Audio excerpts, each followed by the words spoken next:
तुम्ही कोबीची वडी, आळू वडी आणि कोथिंबीर वडी तर बऱ्याच वेळा बनवून खाल्ली असेल, पण आज मी तुम्हाला पौष्टिक त्याचबरोबर खमंग कुरकुरीत अशी वडी बनवून दाखवणार आहे। ही रेसिपी इतकी सोपी आहे की तुम्ही एकदा पाहिल्यावर नक्की ट्राय कराल। ही वडी तुम्ही चहासोबत, टिफिनमध्ये किंवा आपल्या घरी जर पाहुणे आले असतील तर त्यांच्यासाठी एक परफेक्ट रेसिपी आहे। व्हिडिओमध्ये मी काही छोट्या छोट्या टिप्स दिलेल्या आहेत, तर व्हिडिओ शेवटपर्यंत नक्की बघा। नमस्कार, मी सायली आणि सायलीज रेसिपीजमध्ये आज आपण बनवणार आहोत खमंग, कुरकुरीत आणि पारंपरिक अशी वडीची रेसिपी। चला तर मग रेसिपीला पटकन सुरुवात करूया। इथे मी पालकाची एक जुडी घेतलेली आहे आणि त्याची देठं काढून पालक स्वच्छ धुवून घेतलेला आहे। आता हा पालक आपण कट करून घेऊयात। तुम्ही पाहू शकता पालक अगदी बारीक कापून घेतलेला आहे। पालक जेवढा बारीक कापता येईल तेवढा बारीक कापून घ्यायचा आहे। आता आपण एका बाउलमध्ये पालक काढून घेऊयात। टिप नंबर 1, पालक धुतल्यावर त्याला चांगलं कोरडं करायचं आहे आणि त्यानंतरच पालक कापून घ्यायचं आहे। आता आपण पालकामध्ये बाकीचे साहित्य घालूयात। तर इथे मी आलं, लसूण, मिरची आणि जिरं ठेचून घेतलेलं आहे। साधारण 1 चमचा ठेचलेलं आलं, लसूण, मिरची आहे। तुम्ही तुमच्या आवडीनुसार त्याचं प्रमाण कमी जास्त करू शकता। आता यामध्ये घालायचे आहेत 1 टेबलस्पून पांढरे तीळ। पांढरे तीळ घातल्याने वडी खूप छान क्रंची होते। सोबतच घालायचं आहे पाव चमचा हळद, 1 चमचा धने पावडर, अर्धा चमचा गरम मसाला पावडर आणि 1 चमचा घरगुती मसाला। इथे तुम्ही लाल तिखट मसाला वापरला तरी सुद्धा चालेल। इथे मी ओवा घातलेला आहे, अर्धा चमचा ओवा घेतलेला आहे आणि ओवा आपल्याला हातावरती क्रश करून घालायचा आहे। ओवा घातल्याने सुद्धा वडीला खूप छान टेस्ट येते। ओवा घालून झालेला आहे। आता यामध्ये घालायचे आहे भरपूर सारी कोथिंबीर आणि कोथिंबीर घालून हे सर्व जिन्नस आपल्याला व्यवस्थित एकजीव करून घ्यायचे आहेत। आत्ताच यामध्ये पाणी घालायचं नाही आहे, आधी आपल्याला हे सुके जिन्नस व्यवस्थित एकजीव करून घ्यायचे आहेत। पालकामध्ये भरपूर पाणी असतं, त्यामुळे थोडंसं प्रेशर देऊन आपल्याला हे सर्व जिन्नस व्यवस्थित एकजीव करून घ्यायचे आहेत। तुम्ही पाहू शकता सर्व साहित्य एकजीव करून झालेलं आहे। आता यामध्ये आपल्याला अर्धा कप तांदळाचं पीठ घालायचं आहे आणि इथे मी 1 कप बेसन पीठ घेतलं आहे। त्यातलं अर्ध पीठ मी आत्ता वापरणार आहे आणि अर्ध पीठ मी नंतर वापरणार आहे। आता आपल्याला ही दोन्ही पीठं पालकामध्ये व्यवस्थित एकजीव करून घ्यायची आहेत। सुरुवातीला पाणी न घालता ही सर्व पीठं पालकामध्ये व्यवस्थित एकजीव करून घ्यायची आहेत। थोडंसं मळून ही सर्व पीठं आपल्याला पालकामध्ये व्यवस्थित एकजीव करायची आहेत।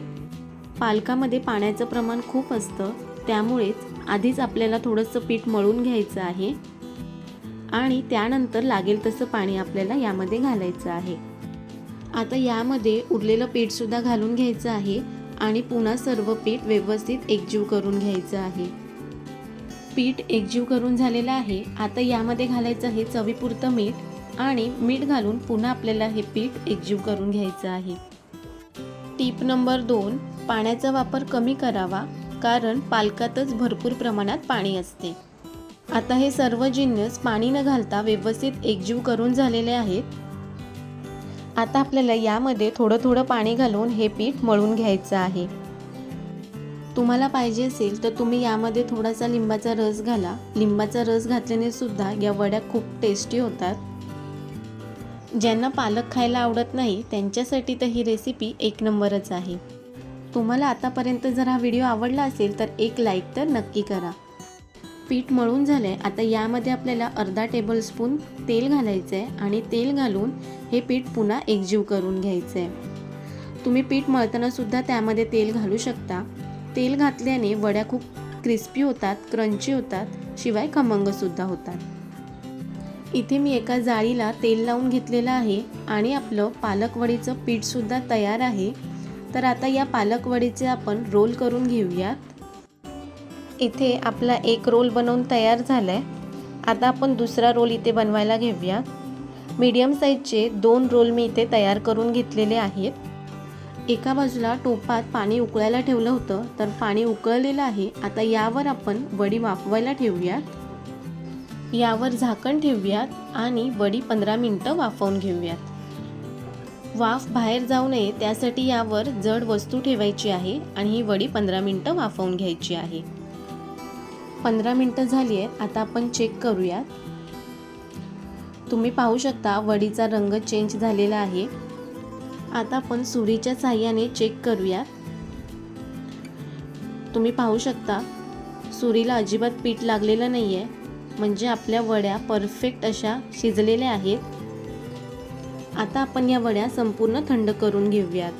वड्या संपूर्ण थंड झाल्यावरच आपल्याला कट करून घ्यायच्या आहेत, नाहीतर वड्या तुटू शकतात. वड्या संपूर्ण थंड झालेल्या आहेत. आता आपण यातली एक वडी कट करून घेऊयात. तुम्ही तुमच्या आवडीनुसार वड्या जाड पातळ अशा कट करून घेऊ शकता. संपूर्ण वड्या कट करून झालेल्या आहेत. आता आपण या वड्या शॅलो फ्राय करून घेऊयात. येथे मी एका कढईत तेल तापायला ठेवलं आहे. तेल तापलंय. आता यामध्ये आपण एक एक करून सर्व वड्या तळून घेऊयात. एका बाजूने वड्या तळून झाल्या की मग त्या पलटून घ्यायच्या आहेत आणि दुसऱ्या बाजूने सुद्धा वड्या कुरकुरीत अशा तळून घ्यायच्या आहेत. तुम्ही पाहू शकता वड्या मस्त तळून झालेल्या आहेत आणि रंगसुद्धा छान आलेला आहे. आता आपण या वड्या काढून घेऊयात. बाकीच्या वड्यासुद्धा अशाच प्रकारे तळून घ्यायच्या आहेत. खमंग, खुसखुशीत आणि पौष्टिक अशा पालकाच्या वड्या बनवून तयार झालेल्या आहेत. या वड्या तुम्ही चिंचगुळाच्या चटणीसोबत, हिरव्या चटणीसोबत किंवा दह्यासोबत सर्व करू शकता. ही वडी फ्रीजमध्ये 2 ते 3 दिवस आरामात टिकते, त्यामुळे पाहिजे तेव्हा तुम्ही ही वडी खाऊ शकता. रेसिपी आवडली असेल तर लाईक करा, शेअर करा आणि बेल आयकॉनवर क्लिक करायला विसरू नका. अशाच नवनवीन रेसिपीजसाठी सायलीज रेसिपीजला सबस्क्राईब करा. तुम्हाला नेक्स्ट व्हिडिओ कोणता बघायला आवडेल ते कमेंट करून नक्की सांगा. भेटूया पुन्हा अशाच नवनवीन रेसिपीजसोबत. थँक्यू.